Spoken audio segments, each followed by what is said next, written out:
Distinguished ladies and gentlemen, it's a pleasure. Stakeholders, university scholars, researchers, students, alumni, citizens of the Commonwealth and citizens of the world. It's a pleasure to bring Ambassador Akinyemi Farounbi, who is the doyen of broadcast and print media in Nigeria. And it is a pleasure to bring him to discuss with us today the future of some of our institutions. You are most welcome. Sir, Ambassador Akinyemi and Farounbi, it's a pleasure to have you here with us. Yes, it's nice to be here for so many reasons. Thank you, sir. I used to tell people the story of when I was much younger and I just finished from Christ School, and we come to the old gate of UI and be looking at the place and be hoping that one day we'll be students here. Or actually, my original ambition was to be a university teacher. Yeah. So I looked at this place as not as a center of tourism, but as a center of intellectual attraction. And when they started building the newer halls of Independence and Azikwe, we come on Sundays to come and see how well they were eating good food in times that Nigeria was good. So I always feel excited anytime I have to come here, no matter how many times that I do. Thank you, sir. It's a pleasure. I want to set the ball rolling by asking you, sir, as you have worked through the broadcasts media, print media, as well as in their administration. So you were very well equipped to be able to talk about the various aspects of the media, especially in relation to national development and in relation to the development of education, knowledge acquisition, knowledge appropriation, knowledge dispersal, and knowledge application. Kindly, sir, lead us through the ropes. How far has the media fared in the affairs of national development in Nigeria, and by example or by extension, any of the other post-colonial nations of the world? Let's start by saying the media has three basic functions. And the order depends on which country you're talking about. To inform, to educate, and to entertain. In some other countries, it is to inform, to entertain, and to educate. But in the circumstances of a third world country like Nigeria, it has to be to inform, to educate, and then to entertain. And in broadcasting, we also say that it is in public interest, it is a public service, and it is at public convenience. So when you look at those, the first three and the latter three, then it is important to recognize that the media has to be for the people within the context of their own level of development. When broadcasting came to Nigeria in 1931, It was a relay service of the BBC overseas service, primarily for the British people who are working, for them to know what is happening in their home country. It has no local content at all, so it has no relationship with Nigerians. Broadcasting started having a relationship with Nigeria only in 1951, when the government now thought they needed a Nigerian broadcasting service that was placed within the Department of Telegraphy. It was within P&T. So they saw broadcasting at that time primarily as a technical thing. So that's why they put it along with, yeah, it looks like telephone, so let's put it together. They were not particularly thinking of the people. So even at that time, they didn't have a lot of the content that had relationship to do with the people. It was still much more with government.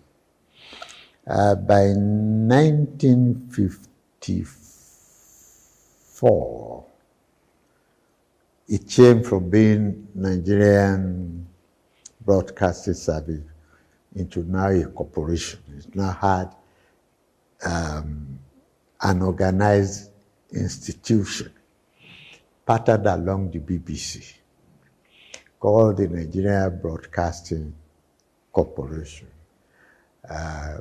Was to do what BBC was doing for the British people. But because we were just adopting the federal system, it was also built into the structure.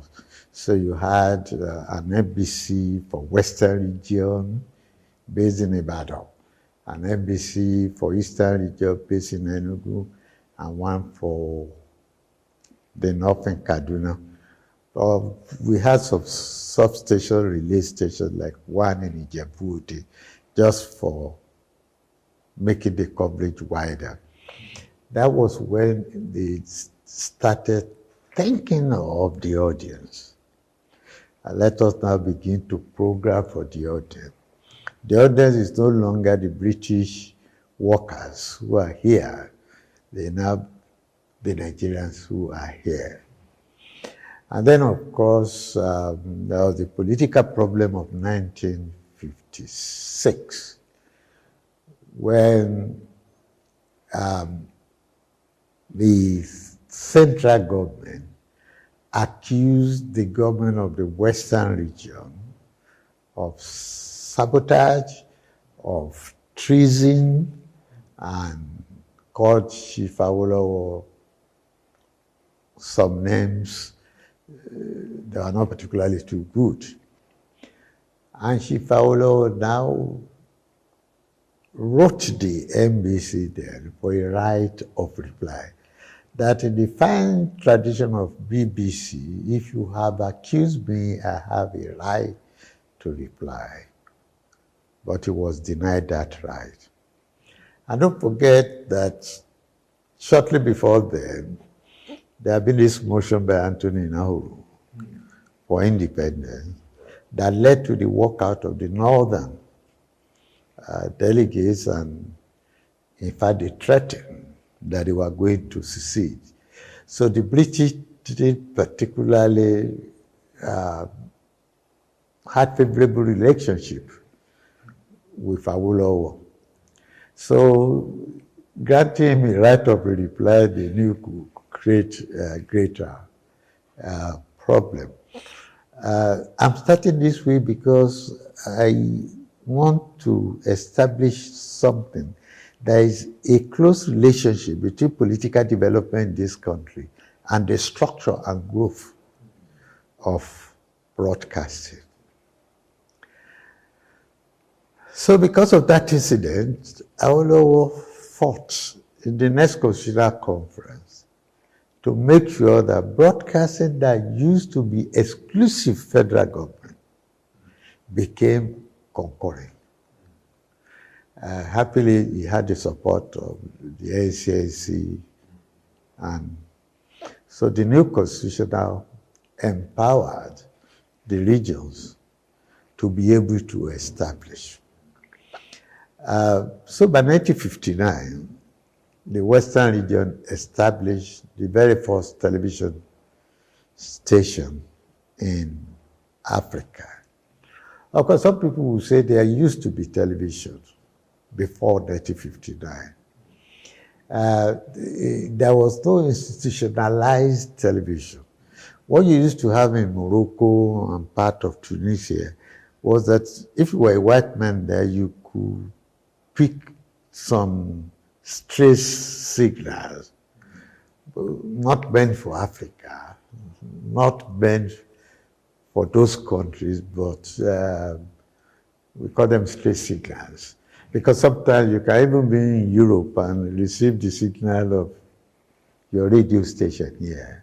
We sometimes have such distortion, particularly in a moment like this, when you have harmattan.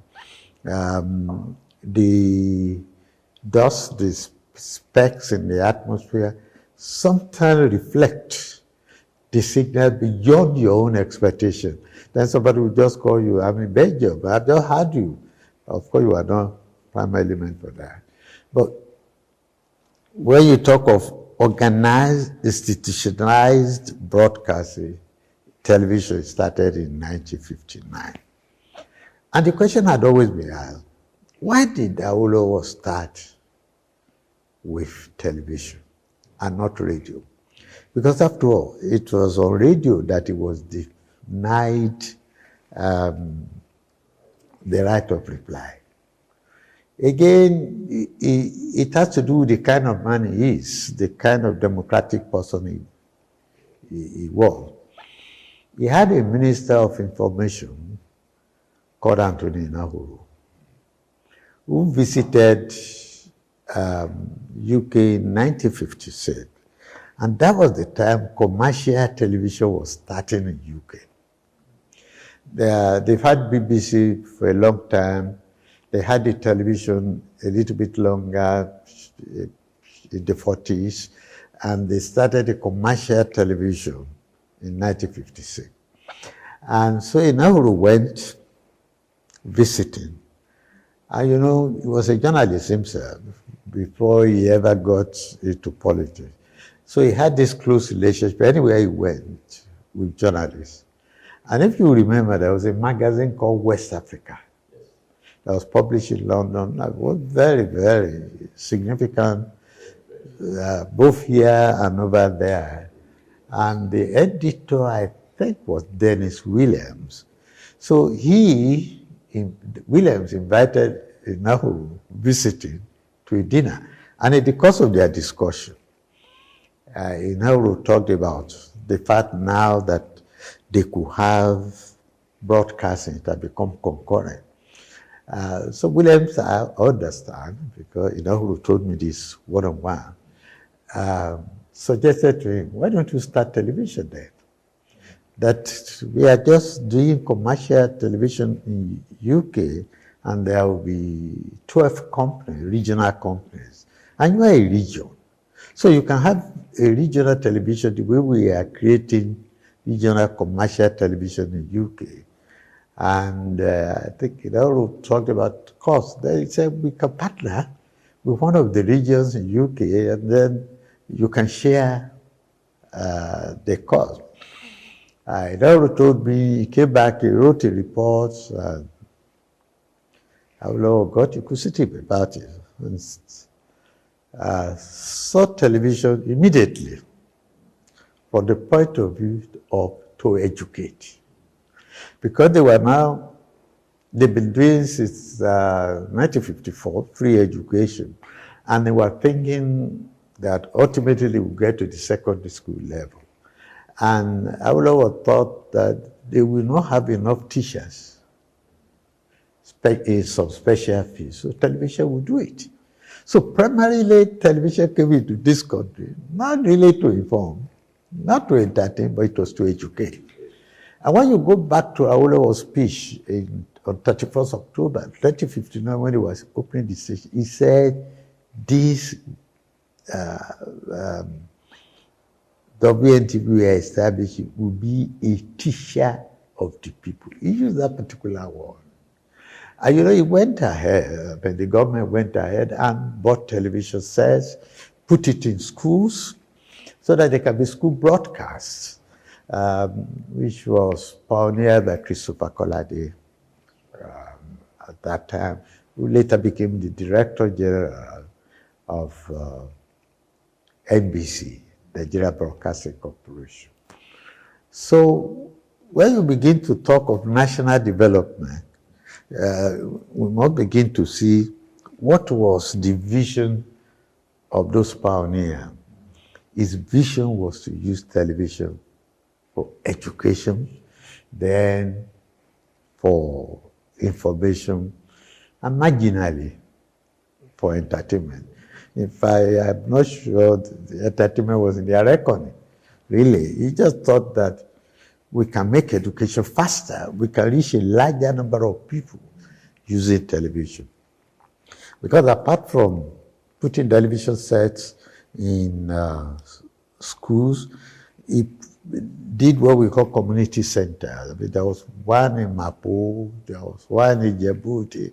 In fact, we had records there that on the average, in Mapo, there'd be over 400 people every night to watch television. So this way, it was able to influence a larger number of people, because at that time, television was too expensive anyway.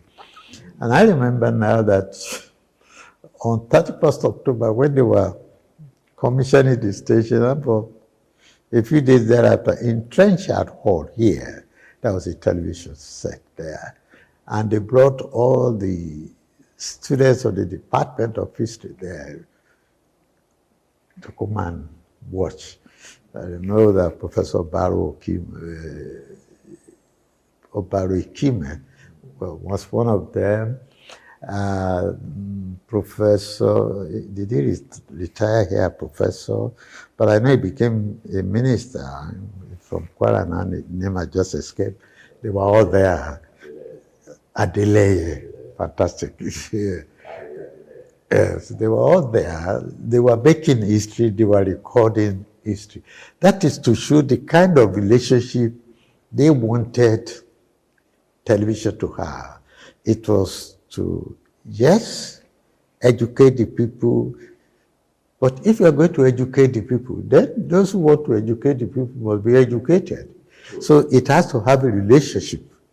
As at that time, with the only university we have in this country, which was University of Ibadan. In subsequent years, really, we built television in Ibadan, built relationship with the Department of Theatre Arts, the times of Zulu Shofola, the times of Dapo Adelugba, the times of Professor Adedeji, and we relied on them for a lot of the drama productions.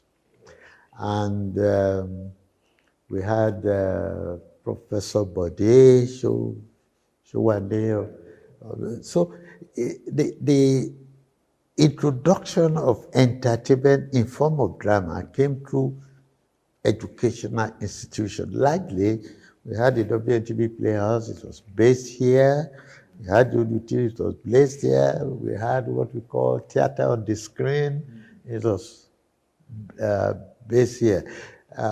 Unfortunately, that relationship had not been sustained because it was quite easy and useful for the university Department of Theatres to do the script, do the stories, and produce for us. We brought the equipment. It's not like now that you had the equipment yourself. I mean, if they have been sustaining it, it is possible with the kind of facilities that I have seen here, and that if I used to have before here, because I remember that when Pope Paul came, we had to use your facility, because for us to get overhead shots, we didn't have, but you had a crane, I mean, for television cameras and so on and so forth. So if we had sustained that relationship, I believe it would have deepened television program, particularly content. But there was a problem, not likely from your own side, but also from broadcasting itself.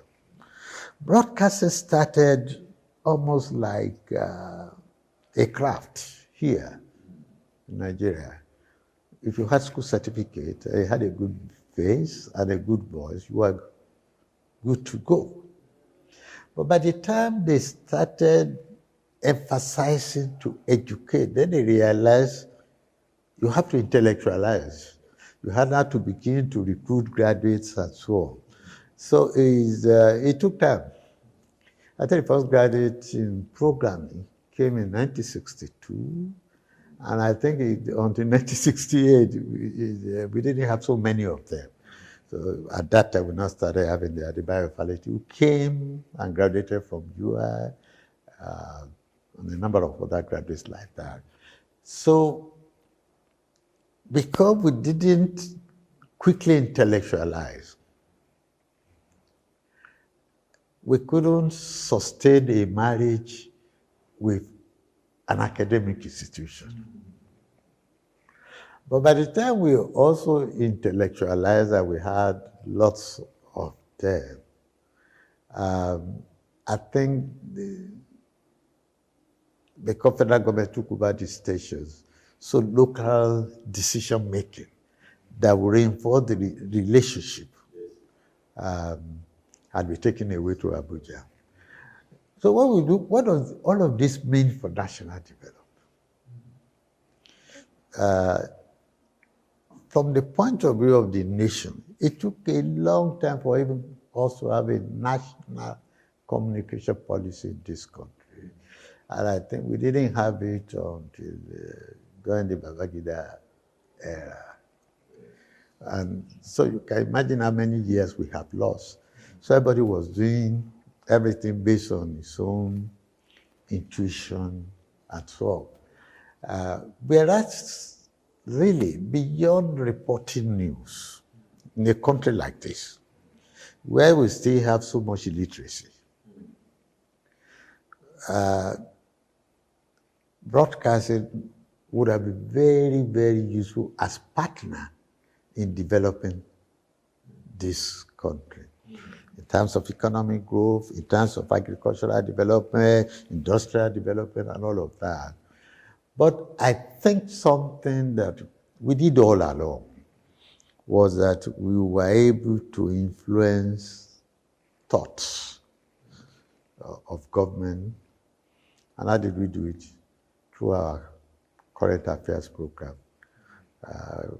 We had the best. Of course, almost all the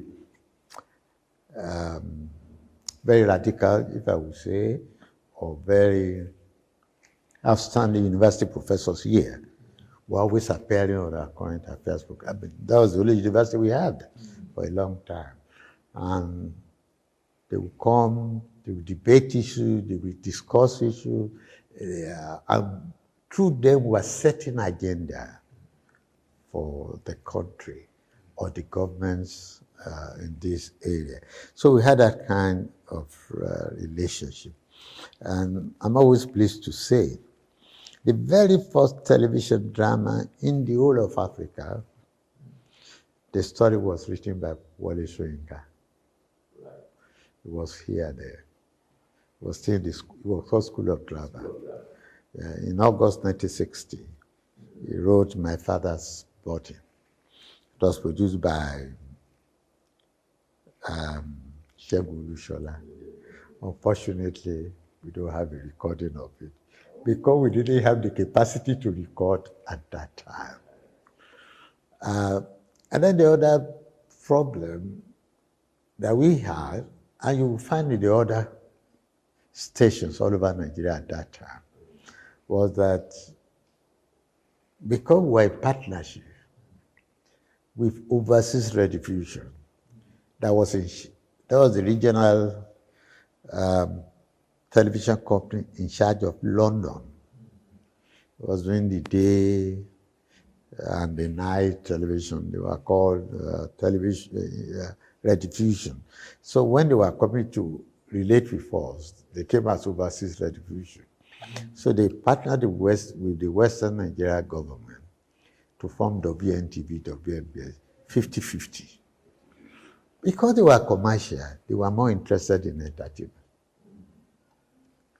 So there was a conflict between what government wanted, use television for education, and overseas television that wanted to make money. And this pattern was replicated everywhere. When the BCN and the RKTV, Radio Television Kaduna came, it was also in partnership with Granada TV, which was another company from UK. When the Nigerian Television Service, put by the federal government in Lagos, started, it was also a partnership with the Nigerian National Broadcasting Corporation of US. So all of them copied that marriage that WNTV did. And that meant they had the same problem that we had. There was a conflict between the foreigners and the local people in terms of policy objectives of television. So it took some time for what I would call authentic Nigerian broadcasting to come. We are trying to be BBC, or we are trying to be National Broadcasting Corporation or CBS of America, and they were developed societies. They can afford not to educate. They have massive education. The emphasis was entertainment. We cannot do that. I mean, these are people who have to be taught something about agriculture. When you farm, what do you do with fertilizers? How you do irrigation? These are people who have to be taught on health, matoto, and all of that. They have to be taught about civility, to be able to sustain what is indigenous to us in terms of African values, which we are losing. Because again, the media that should have helped us to promote it and moved away into entertainment or into looking for how they can get money. So teaching the African values of godliness, good neighborliness, integrity, honesty, and all of that, which also could have been part of our educational functions in the context of national development. We are not able to do it because we are chasing money. We are trying to do what the Americans will do, commercial broadcasting. But I also know that in WNTV, under its leadership, then Teju now wrote a policy paper and said, yes, we need this commercial money. But we must not forget that broadcast is a public service. So he now said, let us use advertisers' money to create public service. That's amazing, sir. Now, thank you so much, sir, because you took us down memory lane and you told us the history of broadcasting in Nigeria.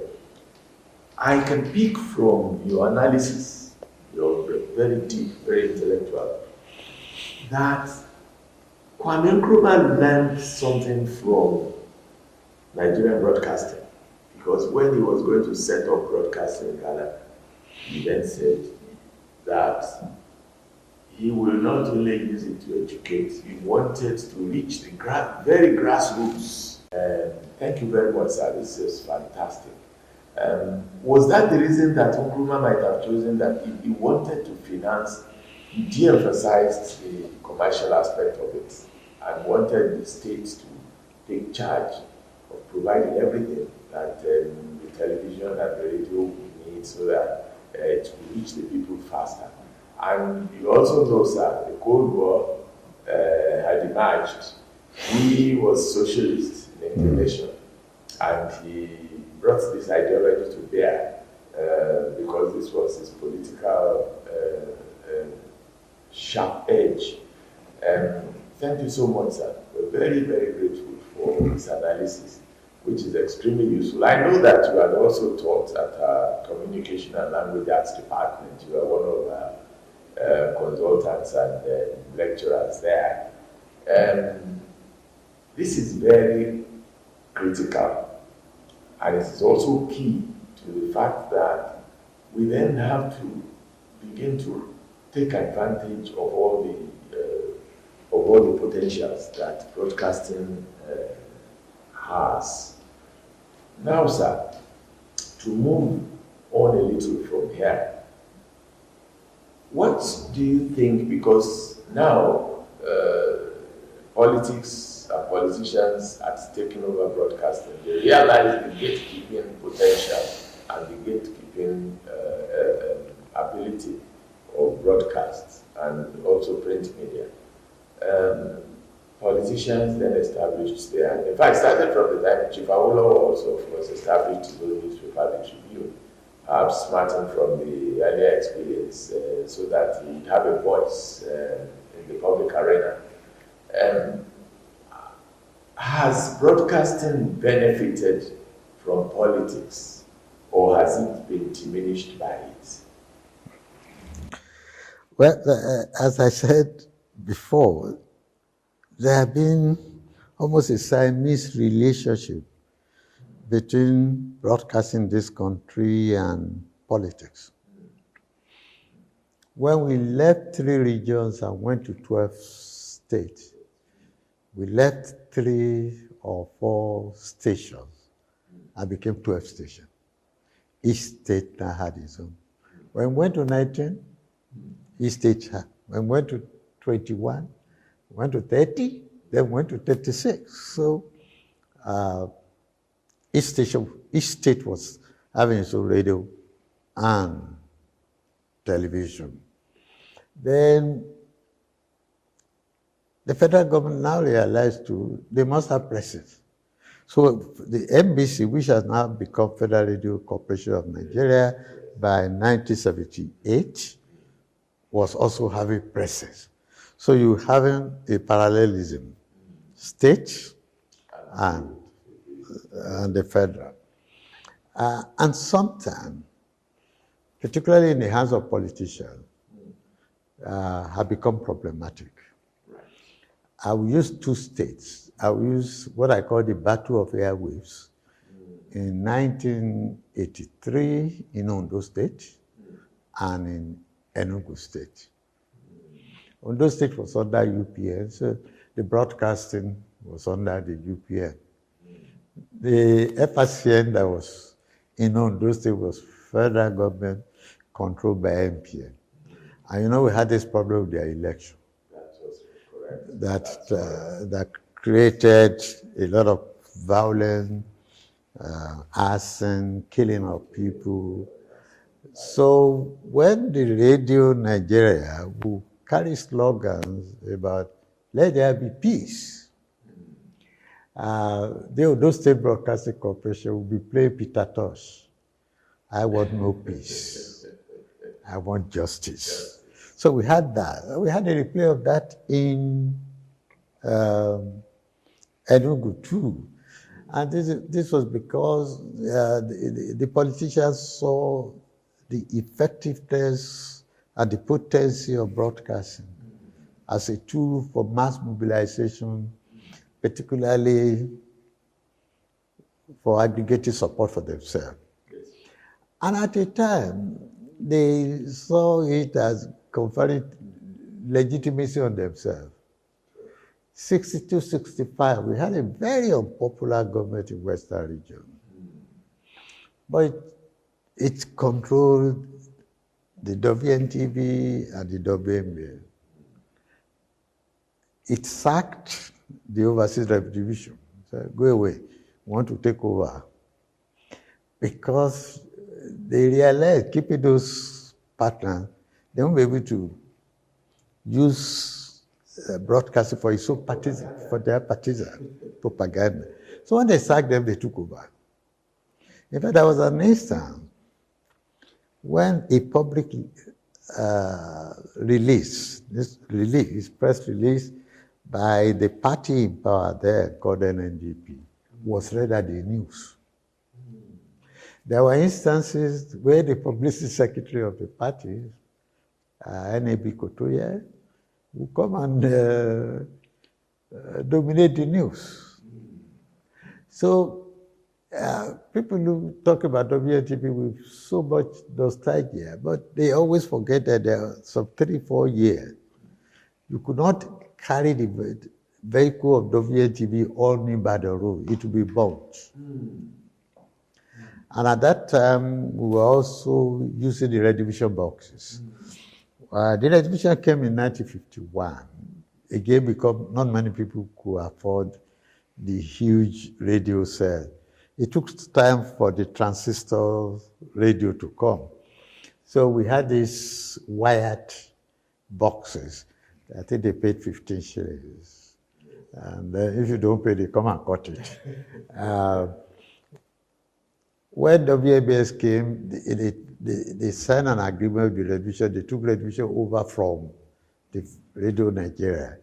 And where the Galaxy Television is today was the headquarters of the red division. And in those 3 difficult years, the Western region people caught the television and burnt it. That we don't want to hear this station. And that was why in 1965 election, the people didn't listen to WMBS, they were listening to EMBS. Because EMBS, interestingly, built a small studio within the house of Shifawolo Enukibola. And they were broadcasting from there the authentic results. This was the truth. They were broadcasting the authentic result. Where WMBS was broadcasting the results already manipulated. And you know, when they said the Action Group lost, the NNDP won, the people went to the streets and became the Has. So politicians have seen this and they want to seek to take one of these powerful instruments. But it has always been there everywhere. And so there's always been a conflict between professional broadcasters and politicians. Even as late as Margaret Thatcher, during the Falkland War, they had problem with BBC. She called BBC an enemy within gate. I recall that Richard Nixon also had problem with them. Even his vice abused them. He said they were difficult, they made things difficult. So anywhere in the world, the politician wants to take over the media. And that had not helped the image of the station. Because the most important thing for a broadcasting station is what I call its integrity. You must listen to the news on the station and be sure it is this. You shouldn't be asking questions, is it true? It is assumed that it is true. Because we teach in broadcasting, in mass communication, that facts are sacred. You cannot mutilate the fact, you cannot expand it. Facts will always be fact. You are free to make whatever comments, but the politician doesn't want the facts. That is against his interests. And so they tell lies, what somebody calls half-truths, half-lies, naked prejudices, partial affections. And they put it as a salad. And they want you broadcaster to give it to the people. And then the people now discover, let me give you an instance. This, I think, was 81.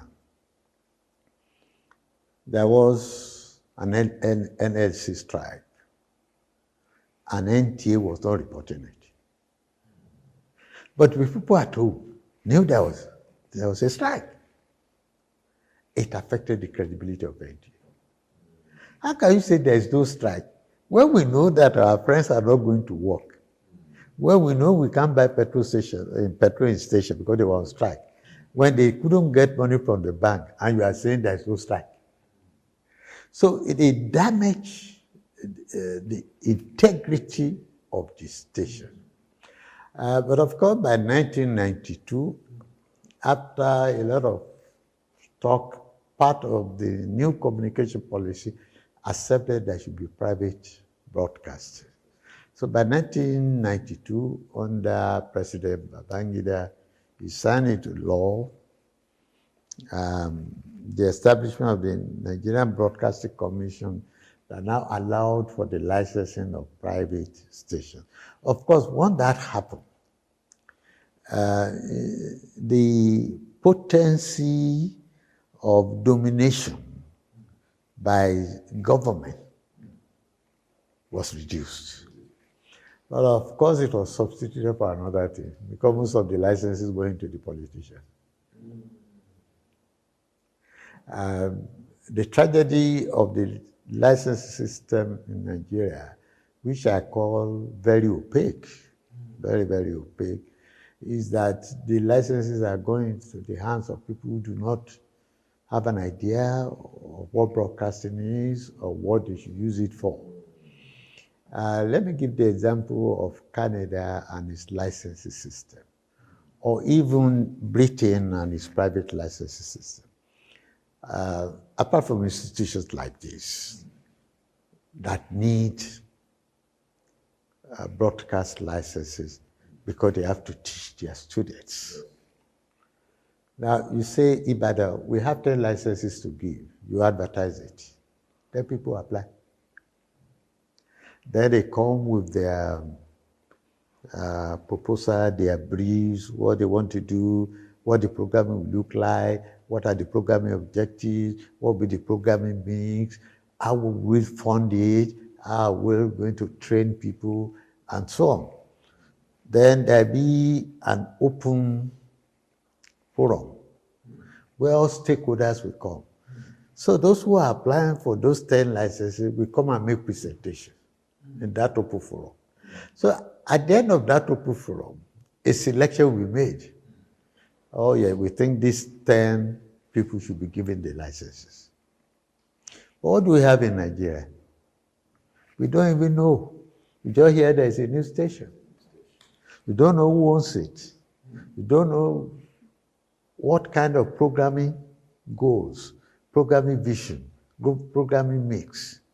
We don't know whether the kind of funding they have, which is where you suddenly find that some of the stations are shut down because they have no fund, because nobody really investigated the financial viability of the owner.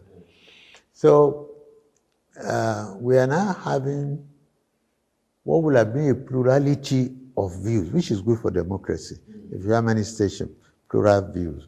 But when the owners are unable to fund it, and you leave the stations to fund themselves, so they will pander to what we call the lowest common denominator, program that doesn't cost money, but that will attract people. And that's why when you listen to almost all our stations, it's phoning. Before they say one thing, you can phone on this number, and very cheap to run. But that's not the best. That's not the original objective of broadcasting. So the marriage with politicians will not be beneficial. Right. But sir, it's been an irony that private licensing came under a military government. It's an irony. Yeah.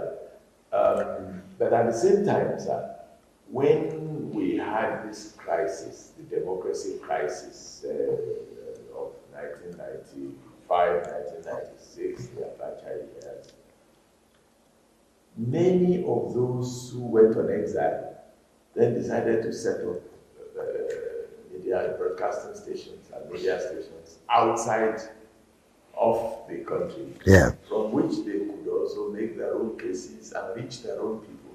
Yeah. Which the media then empowered plurality that you.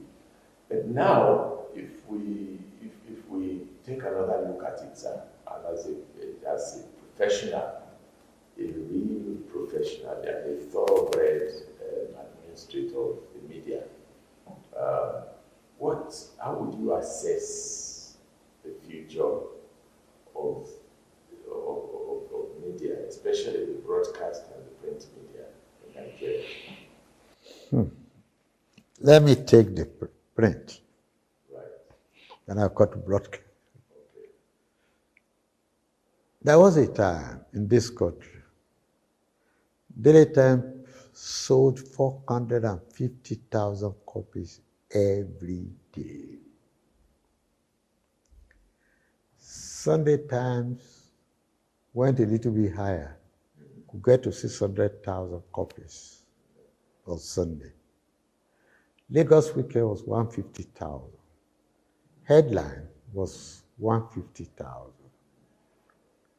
Today, all the newspapers put together, all of them, they don't say 100,000. That is true. Why? It becomes so expensive that the people cannot afford. Why is it so expensive?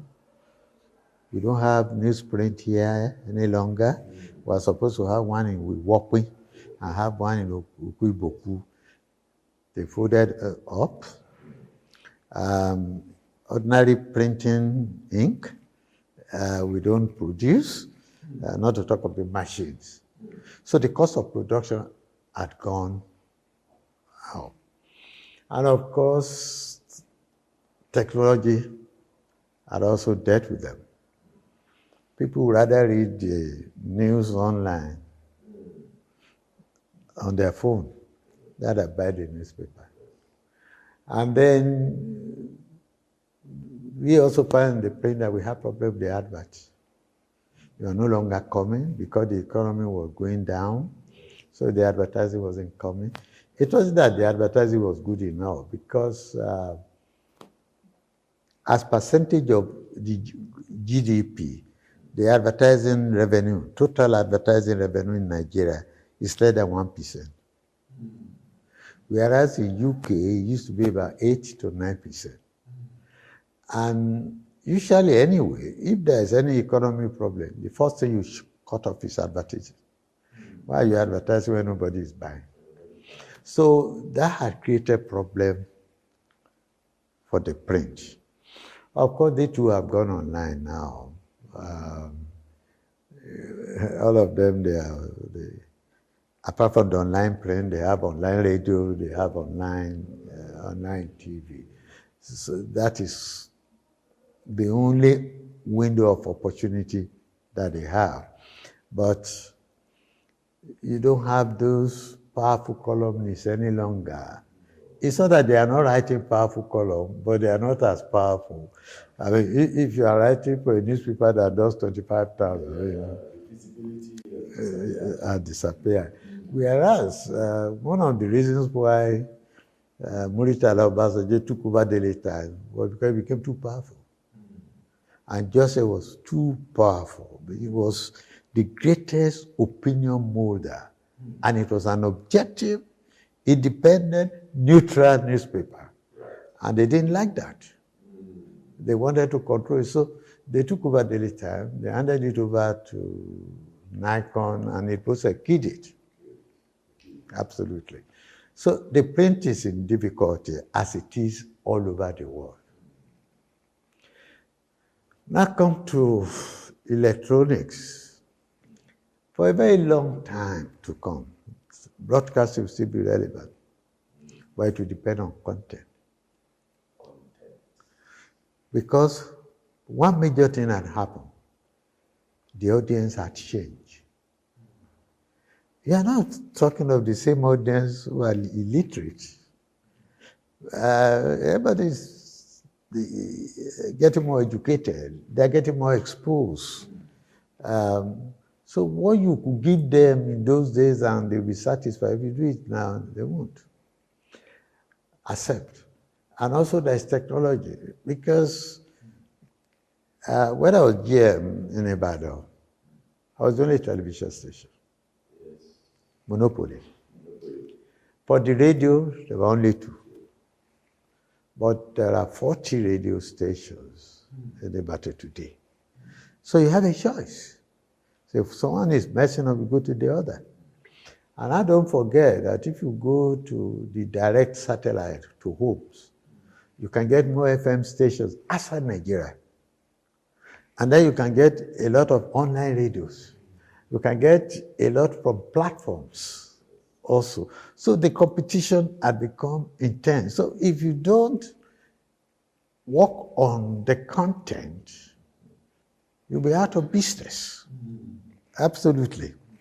So the future of broadcasting depends on the capacity of the broadcaster to upgrade their content as the quality of the audience is being upgraded. People are getting more educated and so on. Of course, they have problem of technology too. But of course, they can solve that because there is already a convergence. All of us can be on a handset. Somebody called me today and said there's a program going on a station. And I said, I don't have electricity now. But then I just picked up my set and went online to watch that station. That will continue. But also, what would determine the future of broadcasting that it's not becoming more interactive. It was no longer sort of magbisi. You just talk. No, there's a feedback mechanism.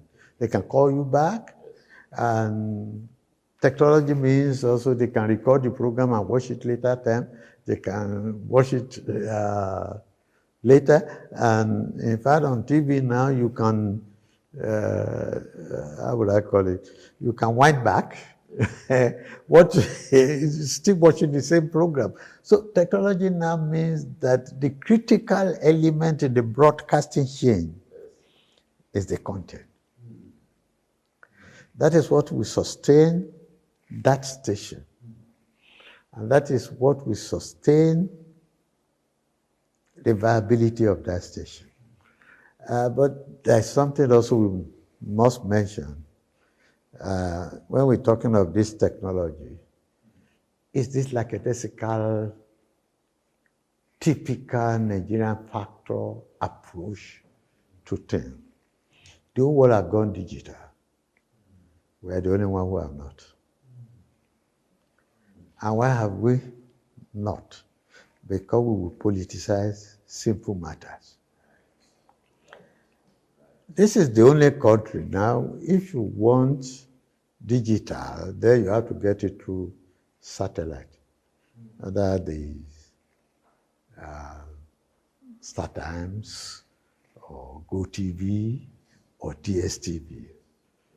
So the common man can still not receive digital signal because there are no terrestrial digital transmitter. Because those who ought to provide it have not been properly licensed, and the transmitter that should do it are not being installed. So the common man now is being cheated.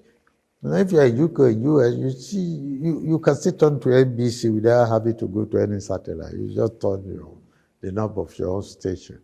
So that is the politicization of a number of things will hinder the growth of broadcast. That can be a problem. And another problem I see for future, when we eventually decide to go full digital, what would we do with all these sets that are analog? They are not destroyable. So a country must be thinking about that ahead. That what will happen? Maybe in Oyo there will be about 1 million such sets. Are we just going to put them by the roadside? What are we going to do with them? They are not vegetables that will decay. A lot of countries, when they were thinking of digitization, were already thinking of that. What would they do? Would they convert it? They looked at the possibility of attaching some antenna to it so that it can receive the digital signal, so that you won't have like the Tokubo, Aircon, and Free that we have. When they become wasted, we just put them by the roadside. There's nothing we can do by it. So it's part of the problem. So for broadcasting, they will grow, but it will depend on what I see here, content. Yeah, because that's the critical thing that will sustain the people. That will be for the electronic. Right. Now,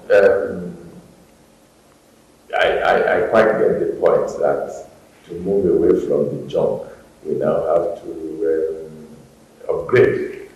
Now, sir, you had played some very outstanding role in public service. You had also relevant in politics. You were ambassador in the Philippines. Yeah. The Philippines, well, can compare with Nigeria in terms of political evolution and experience. How would you compare the two? How would you rate the Philippines in regard to Nigeria? Okay. When I was going to Philippines, I certainly thought I was going to a poor country. I wasn't happy. As at that time, I knew two things about Philippines. One was that the wife of their president had too many issues that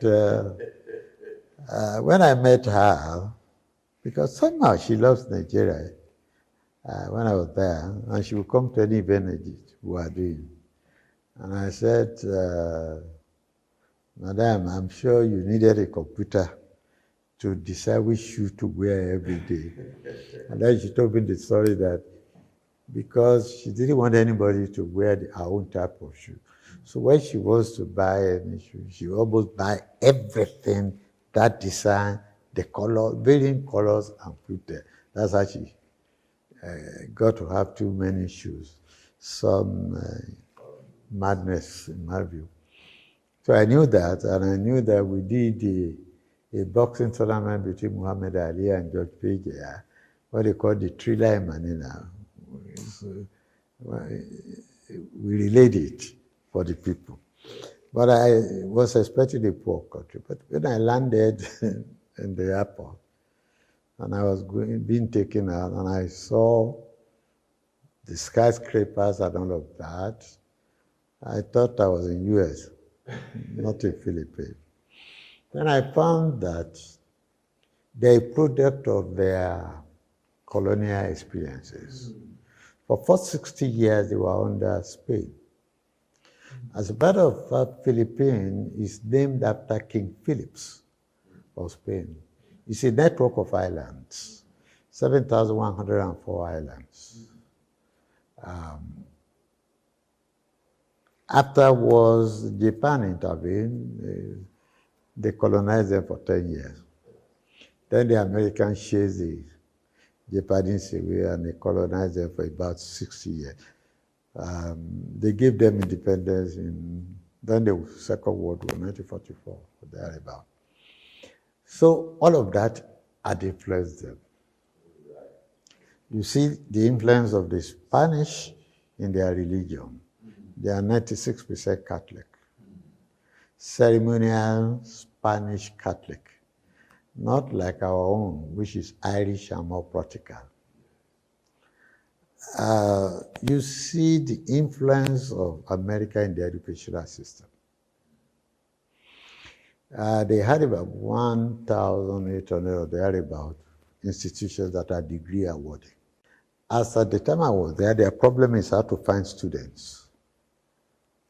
Whereas here, our problem is for students to find institutions. Right, problem of access. Yes. And there are many more private institutions. I know government will be about 10 or 11. And I remember that and they were very happy to have a relationship with the oldest. To me, I told them it's the flagship, because University of Philippines is also the flagship there. But when it now comes to the people and politics. Of course, they've had the dictatorship of Marcos of 31 years. But it was the common people who chased Marcos away. They have what they call ETSA, is a social uprising of the people against any government. And what do? They take over the streets. In the case of Marcos, about 10 million people took over the streets. They are not carrying placards or anything. They just sit on the road, seal up the road. They sit on the wrong way, seal up the wrong way, so traffic cannot move. They come at about 6 in the morning, they go about 6 in the evening, they come like that, And everybody is involved.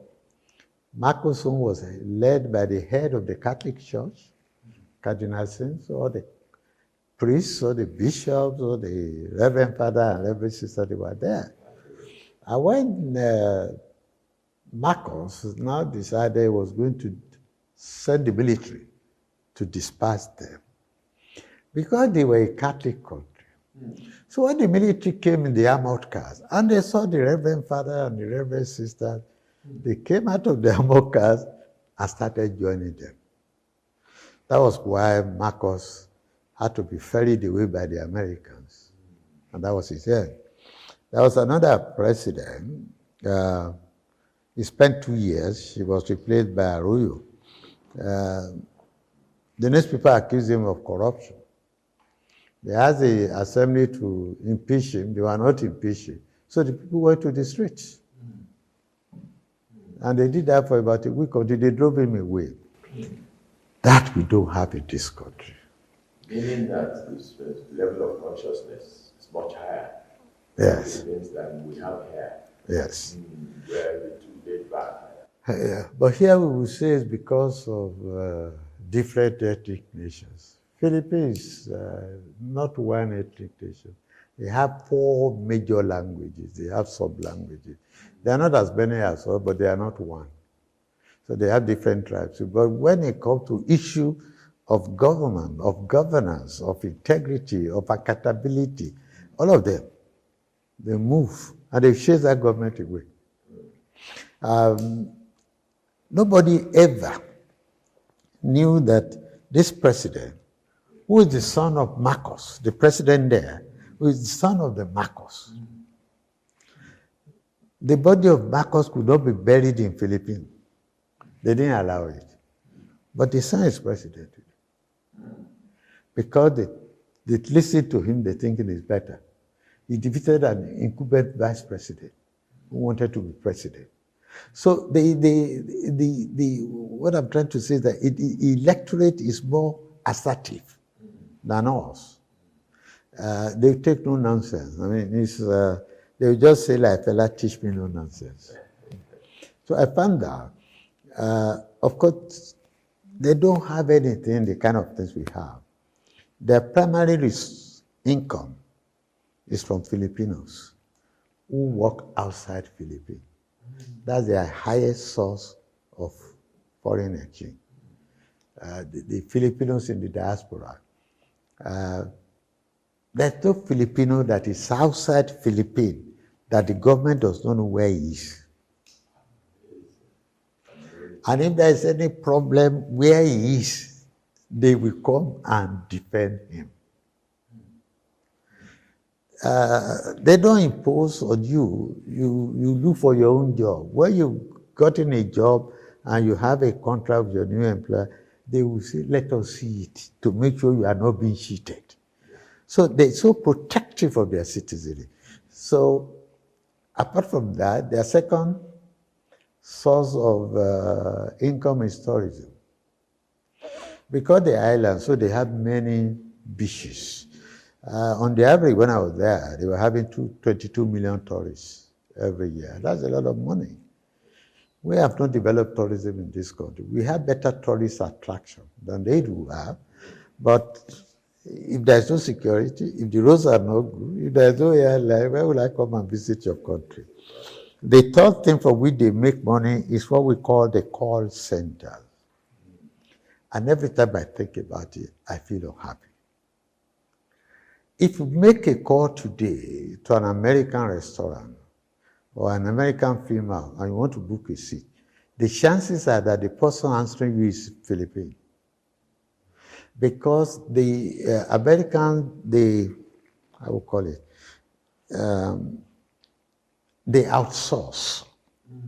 They outsource all of that to the Philippine company because it's cheaper than they maintaining receptionists and all of that. And when I spoke to them, they told me, Nigerian, what's wrong with you? You speak better English than all. They speak almost like they want to speak like the American, but they are not really American. So sometimes there's difficulty in communication, people understand what they are saying. But we speak better English than sometimes than English people. And that if we can do this call center, we'll be making a lot of money. And I remember that Aganga was the Minister of Trade and Investment. He sent a team because I insisted. And they were going to have the call centers in Lagos and Abuja. Because those call centers employ more than 15% of the workers. You know, they put them almost like a city. They work there, they will have their school there, they will have their houses there, their own shopping malls and all of that. But, like Nigeria, no continuity. So I found, therefore, it's not the natural resources that they have, it's just that they develop their human resources. And if we've allowed our own human resources to grow and to utilize them, perhaps would have been better. Because I know that when I was there in 2013, 2014, Philippines, India, Nigeria, and Ethiopia were predicted to be the next 4 countries that will be having the fastest growth of economy. They assume it will be going, it can be as high as 15%. The last quarter that I shared, we were under 2%. Very true. Well, how do these centers, because this will need a very high level of coordination, which is probably based within the bureaucracy of the country, meaning that they have grown to be more efficient. They don't politicize things until they look for expertise and competence. This is the way to develop infrastructure, and this is probably the way for us to go. We're very grateful to you, sir, for this resourcefulness and for the enlightenment that you provided over the broad area. It's a great pleasure to have you in the last 1 hour. So speaking, you could see that I didn't interrupt. It was flowing. It was your encyclopedia. Thank you so much, sir. I was very grateful to you. I thank you. I think it's 2 things. I'm passionate about this country because I've had the opportunity of going around and meeting many people. And I see how good Nigerians are. And I ask myself, why should we be where we are if we are this good? Prof, I delivered 7 convocation lectures in Philippines. 7 convocation lectures. How did I come into it? Because the overall student in that university that year is in Nigeria, the overall best. So they will invite me to come and give the lecture. So my citizens will go to a country like that and they do so well. In fact, at the time, in marine engineering, naval architecture, marine transportation, Nigerians were excelling. And I was always getting excited. And then I would get here, we don't have a shipping line. We Yes, our students are doing so excellently well. It's part of the thing that excites me when you say I should come and talk. Yeah, I want to leave two things for all of us to think about. Philippines spends 30% of its budget on education. 30% of Yeah. the national budget On education. education. And anybody who wants can go and investigate this. And that is why they have so many institutions, so many educated Filipinos who are exported into various countries, and you find them as a colony. I mean, they live together, and they bring back so much money that is the main source of income. So why can't we do that? It is only when you invest in your human being that those human beings can become useful to all. One thing I took away from Philippines. The second thing is Nigeria must understand what they need and they should use embassies for. Sometimes I ask myself, Nigeria don't need ambassadors or embassies because we don't understand it. I was appointed an ambassador. They had a workshop for us on Nigeria. I said, why must I? You want to appoint me an ambassador? You should assume I already know Nigeria well, but they have to do a workshop for us so that we can know Nigeria. Fine. When we now finish, I was expecting a mandate because that's how it is done.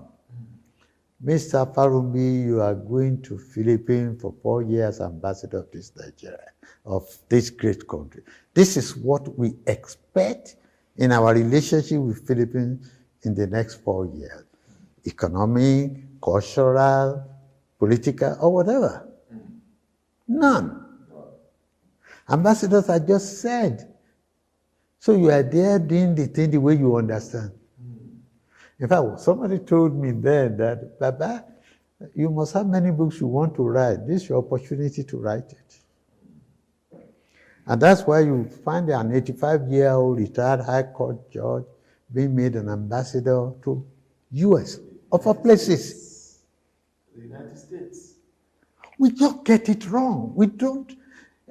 Ambassadorial positions are not sinecure positions for saying thank you for being a good politician.